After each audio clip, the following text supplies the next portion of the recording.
Sa lupain ng Israel, may isang babaeng nagngangalang Manoah. Siya ay bawog at matagal nang nagdarasal na magkaanak. Isang araw, isang anghel ang nagpakita sa kanya. Nagliwanag ang buong paligid. Huwag kang matakot, Manoah, wika ng anghel.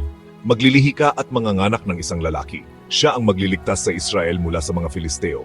Ngunit paano ito mangyayari? Tanong ni Manoah, naguguluhan. Ako'y bawog at matanda na. Ang kapangyarihan ng Diyos ay walang hanggan, sagot ng anghel. Ang iyong anak ay magiging Nazareo mula sa kanyang kapanganakan. Hindi siya dapat magpagupit ng buhok. Sa kanyang buhok, nakasalalay ang kanyang pambihirang lakas. Lumuhod si Manoah, puno ng pag-asa at takot. Alam niyang ang propesya ng anghel ay magdudulot ng malaking pagbabago sa kanilang buhay. Ito ay isang banal na misyon na dapat nilang pag-ingatan. Dumating ang araw at isinilang ni Manoah ang isang malusog na sanggol na lalaki. Pinangalanan nila siyang Samson. Lumaki si Samson na malakas at matapang. Ang kanyang buhok ay mahaba at makapal, tanda ng kanyang pakikipagtipan sa Diyos. Isang araw, naglalakad si Samson sa kagubatan nang bigla siyang nakasalubong ng isang leon. Umalingaw-ngaw ang malakas na ungol nito. Ngunit hindi natakot si Samson. Gamit ang kanyang pambihirang lakas, pinatay niya ang leon gamit lamang ang kanyang mga kamay. Ang balita tungkol sa kanyang ginawa ay kumalat sa buong Israel. Hinangaan siya ng mga tao at kinilala ang kanyang pambihirang lakas na bigay ng Diyos. Si Samson ang kanilang bagong bayani, ang tagapagtanggol laban sa mga mapang-aping Filisteo. Naging banta si Samson sa mga Filisteo. Sa takot, naghanap sila ng paraan upang mapabagsak ang malakas na bayani. Isang araw, nakilala ni Samson ang isang babaeng Filisteo na nagngangalang Delila. Si Delila ay maganda at mapang-akit. Madaling nahulog ang loob ni Samson sa kanya. Alam ng mga pinuno ng mga Filisteo ang kahinaan ni Samson si Delila. Nagbayad sila kay Delila ng malaking halaga upang alamin ang sikreto ng lakas ni Samson. Sa una, nagatubili si Delila. Ngunit nang tumagal, nanaig ang kanyang kasakiman sa pera at kapangyarihan. Samson, mahal ko, ano ang sikreto ng iyong lakas? Malambing na tanong ni Delila. Ipaalam mo sa akin, aking sinta. Paulit-ulit niyang tinanong si Samson gamit ang kanyang kagandahan at matatamis na salita. Naging bulag si Samson sa pag-ibig. Hindi niya nakita ang tunay na kulay ni Delila. Inisip niyang tunay ang pagmamahal nito sa kanya.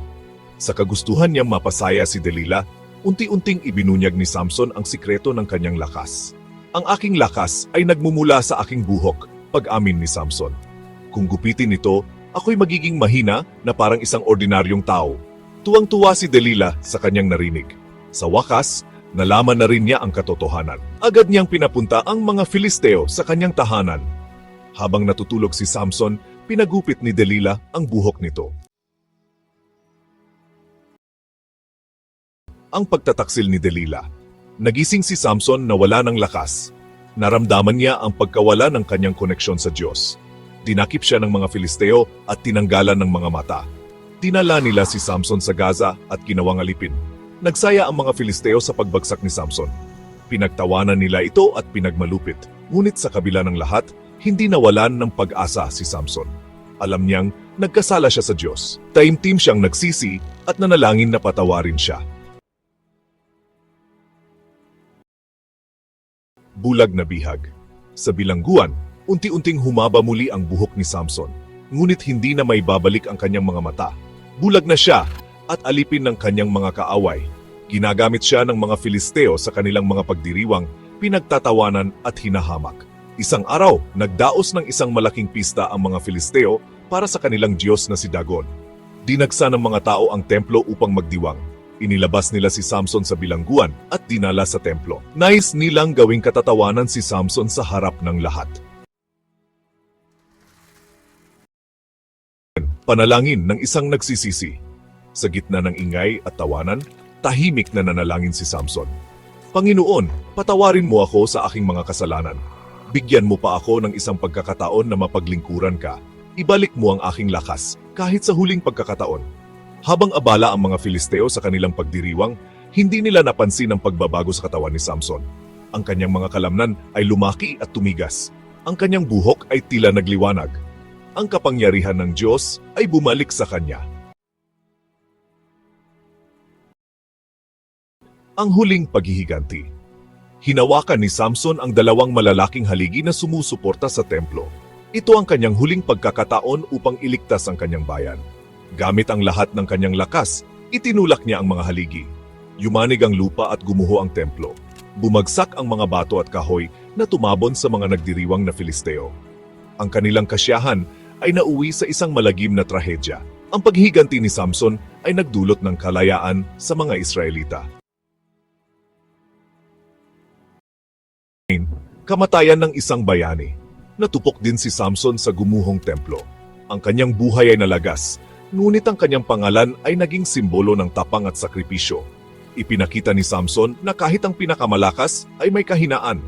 Ngunit sa kabila ng kanyang mga pagkakamali, pinatawad siya ng Diyos at ginamit upang iligtas ang kanyang bayan.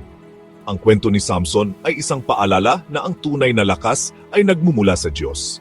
Ito ay isang kwento ng pag-ibig, pagtataksil, pagsisisi at katubusan. Hanggang ngayon, ang pangalan ni Samson ay binibigkas ng may paghanga at paggalang. Siya ang bayani ng Israel na nagbuwis ng buhay para sa kalayaan ng kanyang bayan.